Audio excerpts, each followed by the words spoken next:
आप देख रहे हैं देश लाइव, देश की आवाज। इमरान प्रतापगढ़ी साहब किसी तारीफ के मोहताज नहीं हैं। राज्यसभा से कांग्रेस के सांसद हैं। इस वक्त अहमदाबाद के दौरे पर हैं। गुजरात विधानसभा चुनाव 2022, कुछ सीटें ऐसी है जिस पर सभी की निगाहें टिकी हुई और उसमें से एक दानी लिमड़ा की सीट है जहां से कांग्रेस को उम्मीदवार हैं शैलेश परमार। और शैलेश परमार साहब के लिए वोट मांगने आज इमरान प्रतापगढ़ी साहब आए हैं। इमरान भाई, सबसे पहले तो बहुत बहुत शुक्रिया कि आपने हमें वक्त दिया। 2022 विधानसभा चुनाव को आप कैसे देखते हैं? देखिए, 2022 का जो गुजरात का चुनाव है विधानसभा का, वो जनता बनाम भारतीय जनता पार्टी की सरकार है। ये चुनाव कांग्रेस से ज्यादा जमीन पर उतर करके गुजरात की जनता लड़ रही है। और चूंकि मैं पूरा गुजरात घूम चुका हूं, खासतौर से ग्रामीण अंचल में आप जाइए तो जनता में भयंकर गुस्सा है महंगाई के खिलाफ, बेरोजगारी के खिलाफ। और जो हालिया दिनों में हादसे हुए हैं, मोरबी का पुल हो या फिर जहरीली शराब से जो 70 लोग मारे गए, उसके खिलाफ जनता में गुस्सा है। और पहली बार ऐसा हो रहा है कि भाजपा अपनी पिच पर इस चुनाव को नहीं ले जा पा रही है। भाजपा चाहती है कि हिंदू मुसलमान इस सब पे बहस शुरू हो, लेकिन जनता का मूड ऐसा है कि नहीं, इस बार मुद्दों पर वोटिंग होगी।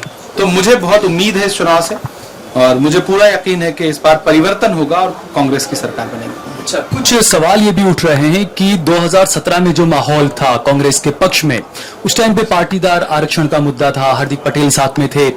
इस वक्त ऐसे कोई मुद्दे कांग्रेस के फेवर में नहीं ये बताए जा रहे हैं? ऐसा कुछ देखिए, महत्वपूर्ण बात यह है कि कांग्रेस के फेवर में कौन सा मुद्दा है, उससे ज्यादा जरूरी है कि भाजपा के खिलाफ कितने मुद्दे हैं। भाजपा के खिलाफ मुद्दों की भरमार है। भाजपा 27 साल से यहां सरकार में है और पहली बार ऐसा हुआ है कि जनता जो है वो जवाब चाहती है। इन्होंने नोटबंदी के बाद व्यापारियों की कमर तोड़ दी, जीएसटी लगा करके गुजरात के वो कोर वोटर जो इनके वोटर थे, जो शहरों में रहते थे, सूरत हो बाकी और जो शहर है, जीएसटी लगा के उनका पूरा कारोबार बर्बाद कर दिया। और उधर राहुल गांधी जी की जो भारत जोड़ो यात्रा है, उसका भी एक व्यापक असर है, जमीन पर गहरा असर है। लोगों को यह लग रहा है कि बहुत हो चुका है हिंदू मुसलमान सिख ईसाई का झगड़ा। अब अल्टीमेट थाली में रोटी है या नहीं, इस पर बातचीत होनी चाहिए। यही वजह है कि प्रधानमंत्री जी लगातार विक्टिम कार्ड खेलने की कोशिश कर रहे हैं अपने भाषणों में, लेकिन कोई भी विक्टिम कार्ड काम नहीं आ रहा है, परवान नहीं चढ़ पा रही है कोई भी उनकी इच्छा। तो मुझे पूरा यकीन है कि भाजपा के खिलाफ जो गुस्सा है जनता में, वो इस बार वोटिंग पैटर्न तय करेगा। अच्छा, वेजलपुर की एक विधानसभा सीट ऐसी है जहां पर काफी मुस्लिम मतदाता हैं, तकरीबन 1,43,000 मुस्लिम मतदाता हैं। वेजलपुर में कल अमित शाह ने एक भाषण किया और वहां पर उन्होंने कहा कि वेजलपुर जो है वो आखिरी बूथ है, उसको मजबूत करना पड़ेगा वरना आपको परेशानी हो जाएगी। कहीं ना कहीं हिंदू युवाओं को, हिंदू भाइयों को डराने की कोशिश की जा रही है। देखिए, आप गृह मंत्री जी के जितने भी हालिया दिनों के बयान देखिए आप, तो अब वो चुनावी बयान जो है वो 27 साल के विकास पर नहीं है। भाई, डबल इंजन की सरकार है, हर भाषण में कहते रहे। तो डबल इंजन की सरकार है तो 27 साल के काम पर वोट मांगिए। ये उनकी घबराहट है कि अब वो सबक सिखाने और आखिरी बूथ तक जीत लेना है और इस तरह की भाषा पर उतर आए। वो समझ गए हैं कि इस बार चुनाव उनकी मर्जी के मुताबिक नहीं होने जा रहा है। अभी 2-3-4 दिन में और भाषा का स्तर नीचे जाएगा, आप देखते रहिए। अच्छा, अब तक चुनाव में नवाज शरीफ और पाकिस्तान आते थे, अब सद्दाम हुसैन भी आ गए। देखिए, भाजपा के पास मुद्दों को भटकाने के अलावा है क्या? राहुल गांधी जी सिर्फ एक दिन सभा करने के लिए आए हैं, लेकिन भारतीय जनता पार्टी के हर मुख्यमंत्री के निशाने पर राहुल गांधी, हेमंत बिश्वा शर्मा हो, शिवराज सिंह चौहान हो या कोई भी हो, हर मंत्री, हर मुख्यमंत्री के जबान पर राहुल गांधी की टी शर्ट कितने की है, राहुल गांधी का ट्राउजर कितने का है, राहुल गांधी की दाढ़ी कितनी बढ़ गई है। मैं तो ये कह रहा हूं कि लोगों के गाड़ी में पेट्रोल भरवाने के पैसे नहीं है, लोगों की थाली में रोटी नहीं है, उस पर बात करिए ना।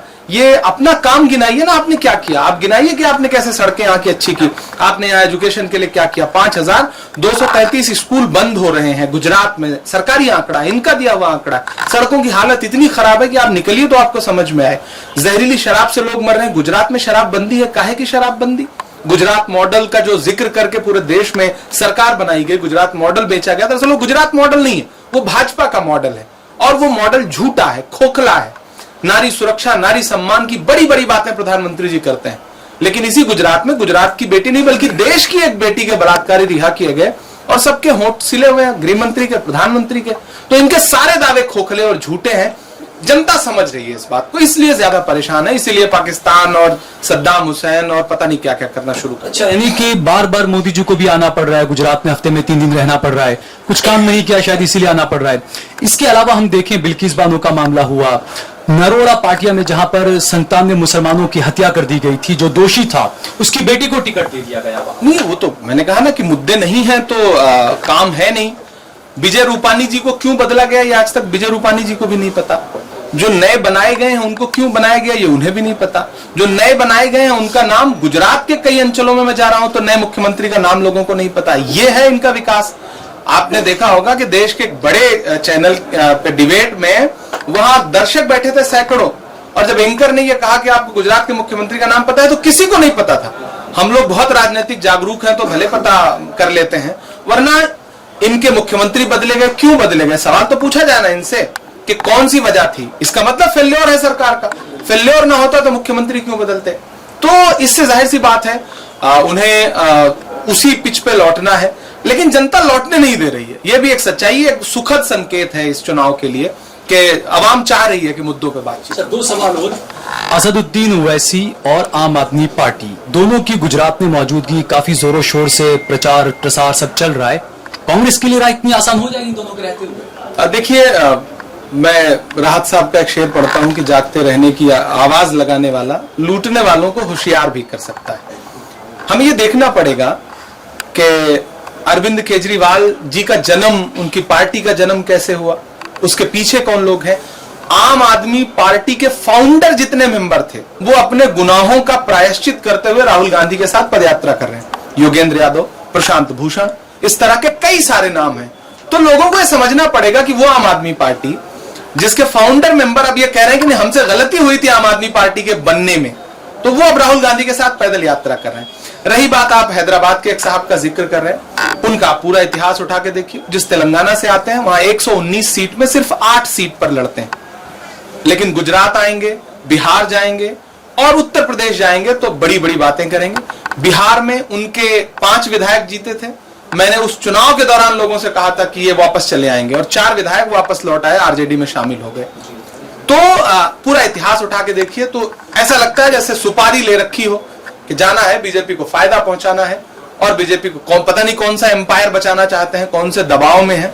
सवाल पूछिएगा, आप तो उनसे बात करते हैं कि कौन सा ऐसा दबाव है जो आपको यह समझ में नहीं आता कि आपके चुनाव लड़िए। लोकतंत्र में किसी को भी चुनाव लड़ने से नहीं रोका जाना चाहिए, मैं इस बात का हामी हूं, लेकिन फिर आप मंचों पर खड़े होकर के बड़ी बड़ी बातें करके वोट मत मांगिए। फिर आप कयादत, कौम, इसका हवाला मत दीजिए, क्योंकि आपके अल्टीमेट काम से आप जिन चीजों का हवाला दे रहे हैं उनका नुकसान है। तो आपको क्या लगता है इस चुनाव में एक बार फिर से मुसलमानों का जो बंदरबाट जो वोट का होगा वो इस बार कांग्रेस उस पर कंट्रोल कर पाएगी? नहीं, आप गुजरात के अकलियत के लोगों को आप सियासी कम समझ वाला क्यों समझ रहे हैं?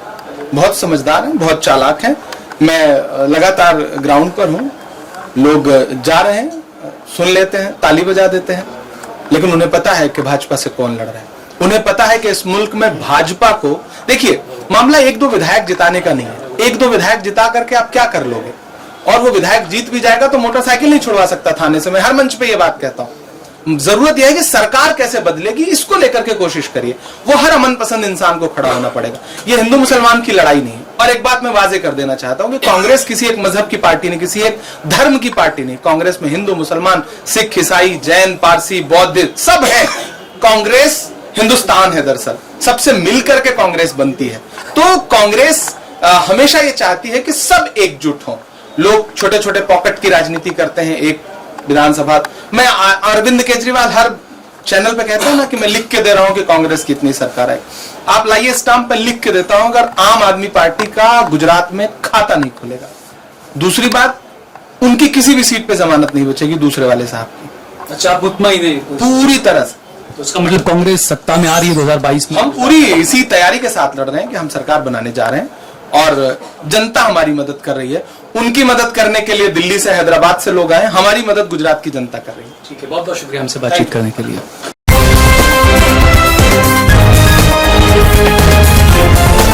देश और दुनिया की तमाम छोटी और बड़ी खबरों के लिए हमारे चैनल को सब्सक्राइब करना न भूलें और बेल का बटन जरूर दबाएं।